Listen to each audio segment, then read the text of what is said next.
and welcome to Micro Moment Monday, and this is going to be a little bit different. I'm sitting here in the library at my desk, and we're going to do a chat and some news and a little walk. So first of all, I just wanted to, I'm just going to share some thoughts with you as if you were a friend sitting right here. You know, I have only 30 more work days before I retire. And I thought like I've always done everything all my life, that I would just breeze through and figure it all out and be happy to retire at the end. But what I'm finding is I'm just experiencing a lot of mixed emotions. I have loved working at the university level, working with students, and then being promoted to associate provost and working with faculty and developing programs and making sure that things run smoothly at our university. And I have just loved that. I have loved it so much. But at the same time, I have, of course, there have been trade-offs. And one of those trade-offs is that we haven't been able to travel very much to see my grandchildren or just to do much of anything except on weekends or university holidays. So I'm really, really looking forward to that. Things at work are going really well. We've hired my replacement. He is someone that I already supervise. And he's going to step into my position, and he's just going to be great. I'm going to be training him over the next few days. I've already started. I'm starting to feel like a lame duck, and I've never experienced those feelings before. And it is just very interesting to recognize that the bar is being passed to someone else. And as a result of that, people are starting to go to him instead of come to me for things. And at first I don't know, I just experienced a little bit of confusion, I guess, over that. But I've decided to embrace it, and that is the natural thing that happens when someone transitions out and someone new transitions in. And so I'm going to make it as easy for him as possible to just transition right into my job. And I am really, really looking forward to the freedom that it is going to give me in terms of time. My head is just filled with all of these things that I want to do. I want to redo my kitchen. Jim and I have talked about it quite a bit. This house is over 20 years old. We are starting our 12th year of living here. And the kitchen needs work. It's kind of dark and a little bit dreary. And because we do all of these videos, I would love to have a nice, bright, new-looking kitchen. And I know you all are okay with the kitchen that we have right now, and thank you very much for that. But I'm wanting it for us. You know, my parents both passed before they were 89 years old, and that's about 11 or 12 years away for me. And so I recognize that I'm at, you know, the last part of my life. And boy, I always thought that I wanted to kick the bucket when I was on the tennis court, back when I was playing tennis quite a bit. And so I want to be active, and I want to be doing really meaningful things. And this YouTube channel is certainly one of the things that is in that category of things that I highly value, because I feel like we are really making an impact with many, many people around the globe. And that is so moving to us. We really appreciate that opportunity. But I want to paint my cabinets. The granite on our countertops is cracked in several places. I want to replace those countertops. We're not going to go hog wild. The bar, which you may have noticed that I stand in front of most of the time, does a dog leg to the left where the sink is. And there's such a small passageway between the end of that bar and the refrigerator that Jim and I even really wonder if we can get that refrigerator out. We've replaced several of the appliances, and we're not going to replace them again as we remodel, but we do need a new refrigerator. And so one of the things we want to have done is to have that bar straightened out, so it's a straight bar instead of one with a dog leg on it. And then I want to paint the cabinets. I love the design of the cabinets. I don't want to get rid of them at all. I'll probably do the painting, and I want to paint the walls, but we're going to add some storage space. So anyway, those are kind of my thoughts.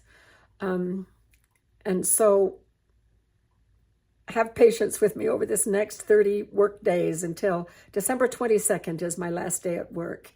And so my emotions are kind of on a roller coaster right now over that. That my work life has been such a major part of my life once my children were launched. But I'm really looking forward to reconnecting and traveling and seeing my grandchildren, so that will be fun. In other news, I originally said that I was going to be doing for the December book, our book on dehydrating. And putting out a book a month has been kind of challenging for me. And so what I think I would like to do is take December off. The book at the end of this month is going to be on water, how to get it, how to store it, how to sanitize it, all of that type of thing. And we're going to be doing something a little bit different with the price on that book. I'm going to list it for $1 up on our bookstore with the option that you can pay whatever you would like to pay. But this is such important information that we wanted to price it really low. We want to give people the option of paying more if you would like to do so. And if you wouldn't like to do so, you know what? That is perfectly fine. You can just pay $1 and get this book. I think it is very, very important information, probably the most important book that we have published so far, because water is the number one thing that we need to store and keep track of. So I'm probably going to, instead of publishing another book in December, I have one already that's another freebie. And I think I'll do a little video on that one and then release that freebie book that I already have done. Take December off from the pressure of getting something ready to publish. We'll pick it up again in January. So the next thing I'd like to do is just to go outside and take a little walk around, and so that you can kind of see our late fall garden and what's happened out there. So let's head outside. So this will be familiar to you. You've seen this. This is where we plant our onions, and we have nothing there except we do have at each end right here, and then if you can see through the wire right there, we do have some chives that are there. And then we didn't plant anything in these two this year, but I think that we will be doing so in the spring. We do have one artichoke plant that is hanging on right there, but we've had several days of really cold in the 20s evenings, and so all of the beautiful foliage with the tomatoes and the cucumbers and everything that was in our Vigo gardens, that's all gone. But take a look at the level of the soil in these Vigo gardens. You know, on the bottom we put in logs and leaves, and especially this one has really sunk down, and so we will be this spring filling these back up to the top again before we plant. So Jim is over in the porch. Jim, can you say hi? Hi, how are you? He's bending over his Traeger. We have decided that we're going to do Thanksgiving totally off grid. So we are practicing over there with the Traeger plugged into the Bluetti. And so we're cooking a turkey today as practice. So here's another Vigo garden with the soil level way down. And this one, lots of little cherry tomatoes that we're just going to leave right there. We'll have some volunteers, but they will also add to the soil. Now, our cattle watering bin that we originally experimented with before we bought our Vigo gardens, soil is way, way down on that one. We'll build it up again, but I had woven some bamboo poles to make a little trellis, and it went by the wayside this time. And we're just going to check out a couple of things over here in our fruit tree guilds.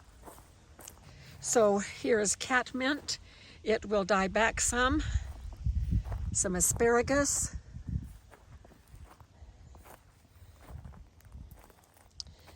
and some things I'm not recognizing here. This is bee balm, and goji berries right there, and then we have some sage over here. This is our big guild right here that we have had now for 7 or 8 years, and it's just flourishing.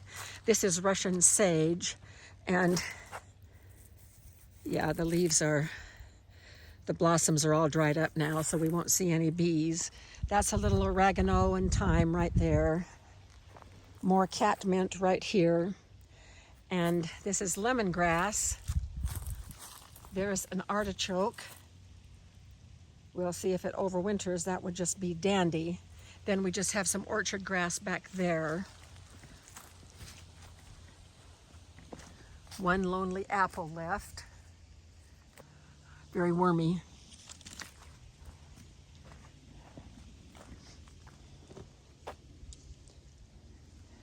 Couple of gopher holes there. And then our comfrey is flattened by the freeze. So that is pretty much it. It's a repeat if we look at any of the others as well. But our back lot is looking really, really nice. The man that helps us out with our yard has just done a fabulous job clearing out extra brush. We like to keep native as much as possible. We're still trying to figure out what we want to do back there. At one time we had it planted in all kinds of things for our bees, but it's kind of gone fallow. And then of course our greenhouse. So that's our chat, our news, and our walk. And thank you for sticking around, listening to me share my thoughts and so forth.